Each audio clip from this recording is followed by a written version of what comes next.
The automotive industry is faced with managing more data than ever, and the data is coming from new sources as well as traditional sources, and it becomes seemingly impossible to manage it all. Hey, I'm Mike, and this video is for IT executives and managers that while they may or may not be in the automotive industry, they're working on getting a handle on big data for their company. IT managers are stuck between corporate demands to collect, store, manage, and process data from lots of sources, while at the same time dealing with budget constraints. Always more projects and never enough budget. Almost all industries are faced with big data challenges. These challenges stem from growing amounts of data, both internally and externally. In the automotive industry, Cision from PR Newswire tells us that investments in big data are expected to grow 16% a year through 2021.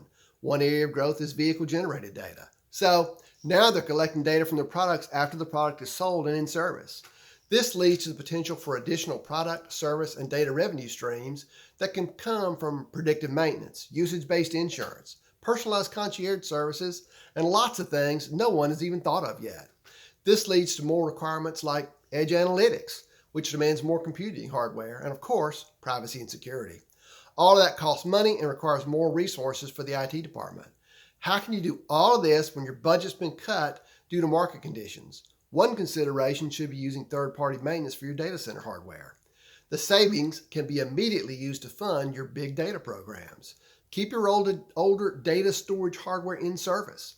You paid a fortune for it, and it's still doing a great job for you. Another advantage is that you don't have to take the time and effort to rip, replace, and migrate data or go through new training on new hardware. What hardware would you like to keep in service? Ping me on LinkedIn. Let's talk about it. Thank you for listening, and I hope this information helps you as you contemplate, develop, and submit your next IT budget. Be sure to take a look at the other videos I have on the subject. And by the way, we provide discounted data center hardware and hardware support so you can put more money into projects that generate revenue for your company. We have both at up to 80% off list price.